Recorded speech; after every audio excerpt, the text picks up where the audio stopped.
Alors chers amis, bonjour et bienvenue dans ce nouveau podcast. Ça faisait un moment que j'avais pas fait de podcast. Je vous expliquerai pourquoi en fin de podcast, d'ailleurs si ça vous intéresse, à cause notamment d'investissements que j'ai fait ici, donc sur la Thaïlande.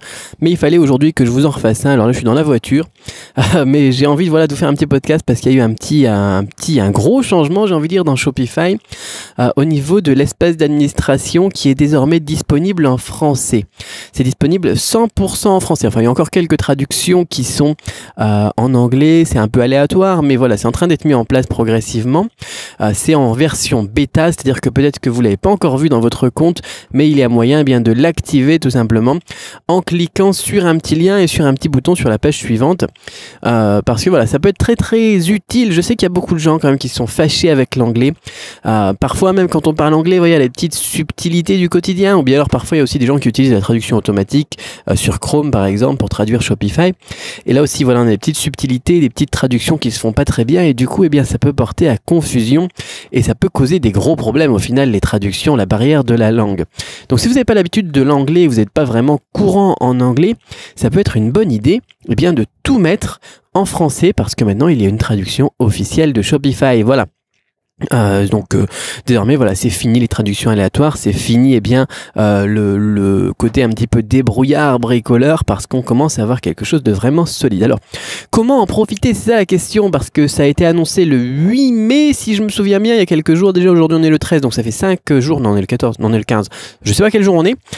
Quoi qu'il en soit, voilà, il y a quelques jours ça a été annoncé, mais il y a pas mal de gens qui disent j'ai pas l'option disponible, je voudrais le faire, etc. Alors comme je vous rappelle, c'est une version bêta, c'est-à-dire que si vous voulez le faire, il faut soit vous inscrire en passant par un lien spécifique, et encore parfois ça marche pas toujours, soit si vous avez déjà un compte Shopify, ce qui est fort probable, de cliquer sur ce fameux lien spécifique une deuxième fois pour activer l'option dans vos options générales. Enfin je vais vous expliquer un petit peu le process, voilà, ce sera plus simple comme ça. Ça va pas être un long podcast, c'est juste parce que voilà, c'est important de noter qu'on a cette option en plus et que ça peut aider beaucoup de monde, donc j'avais vraiment envie de prendre le temps d'aider beaucoup de monde, j'aime bien ça. Alors quoi qu'il en soit, comment est-ce que vous pouvez faire si vous n'avez pas encore de compte Shopify? Vous cliquez dans le lien dans la description de ce podcast. Vous allez pouvoir rentrer dans un compte, créer un nouveau compte Shopify, où là on vous demandera votre adresse, etc. Un formulaire d'ailleurs qui sera en français là aussi. Mais une fois que ça sera créé, vous aurez votre espace d'administration très probablement, c'est difficile à dire ça, très probablement en anglais quand même, comme si vous aviez déjà un compte Shopify. Alors maintenant que tout le monde est à la même étape, comment est-ce qu'on fait? On retourne sur cette même page, le même lien dans la description, et on reclique une deuxième fois sur joindre la version bêta, et là ça va vous ouvrir dans votre espace d'administration de votre boutique les options générales tout simplement, et vous allez pouvoir voir une nouvelle option disponible qui s'appellera l'option language en anglais, donc langage avec un U en plus par rapport au français, ça sera pas trop compliqué, vous allez voir.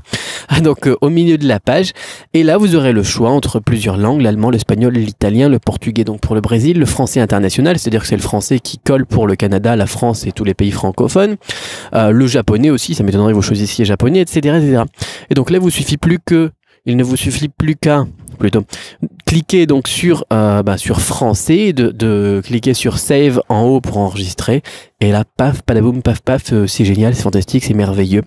L'espace d'administration de Shopify est désormais en français et le tour est joué. Voilà, enjoy là, profitez bien. Je sais que ça va en aider plus d'un, donc voilà, j'ai vraiment envie de prendre le temps de refaire des petits podcasts, c'est un peu aléatoire, j'arrive même pas à parler, mais bon, c'est pas grave. Quoi qu'il en soit, pourquoi est-ce que j'étais parti? J'étais toujours très dispo d'ailleurs pour les membres de la formation, le mastermind, etc. Je suis toujours là au quotidien, mais j'ai priorisé tout simplement mes chouchous, les personnes qui me suivent au niveau des formations à Shopify et tout ça. Le grand public, ceux qui me suivaient sans jamais vraiment être membre de ma formation, je les délaisse un petit peu, vous n'êtes pas prioritaire bien évidemment, je suis désolé pour vous, mais il faut dire ce qui est. Donc j'avais donné priorité tout simplement aux personnes qui me suivent. Qu'est-ce que je faisais? J'ai commencé en mars par acheter mon premier bien immobilier en Thaïlande, après avoir fait de l'investissement immobilier en France, en Chine, et maintenant j'attaque la Thaïlande, et ça m'a pris pas mal de temps. On a eu un petit souci d'ailleurs pour un virement international de la Chine vers la Thaïlande. Enfin bon, je vais pas tout vous raconter les détails non plus. Mais c'est très intéressant parce que le but c'était de m'associer avec un acteur local pour travailler à la vente, donc l'achat-revente, la location saisonnière, etc. Donc sur la Thaïlande. Et depuis, c'est lancé maintenant. Là, c'est lancé. Mon épouse a rejoint l'équipe aussi. On se fait plaisir en plus des business qu'on a déjà pour tout simplement réinvestir aussi de façon efficace nos revenus que l'on a dans nos différents business. Parce que ça, c'est aussi une partie importante. J'en parlerai aussi, je pense, pour les abonnés de ma formation. Comment investir les revenus, le bénéfice qu'on a de nos différentes sociétés. Ça, c'est très très important aussi. Parce que d'ailleurs, j'ai fait quelques petites bêtises un petit peu moi aussi ces dernières années. Parce que je gagnais de l'argent. Par exemple, j'achetais un nouvel appartement. Je passais beaucoup d'argent dans la déco, etc. Et je faisais pas assez donc de l'investissement. C'était plus de la dépense. Enfin bon. Quoi qu'il en soit, voilà, on a décidé de lancer ça et on a fait nos achats d'immobilier pour nous. On en a encore un de prévu et on a fait pas mal de ventes en partenariat avec mon acteur local ici, jusqu'à 4 ventes par jour quand même d'immobilier. Donc vous vous doutez que ça prend du temps. Il faut passer du temps avec les clients, avec les prospects. On a travaillé beaucoup notamment avec les Chinois qui sont en Thaïlande, beaucoup de Russes qui vendent et beaucoup de Chinois qui achètent. Enfin bon, voilà, ça m'a pris pas mal de temps. Donc j'ai fait moi tourner mes business, j'ai fait tourner mes business physiques, mes business en ligne au niveau de l'apprentissage des langues, mes business en ligne au niveau de tout ce qui est aussi e-commerce. Et puis tout ça quoi. Et puis ça m'a pris pas mal de temps tout simplement. Voilà. Moi, je vous donnerai plus de détails donc pour ceux qui sont abonnés si ça vous intéresse dans le mastermind. Quoi qu'il en soit, profitez-en. Shopify est donc désormais disponible en français pour l'espace d'administration et ça change la vie. Je vous dis à très vite pour un nouveau podcast. Bye bye.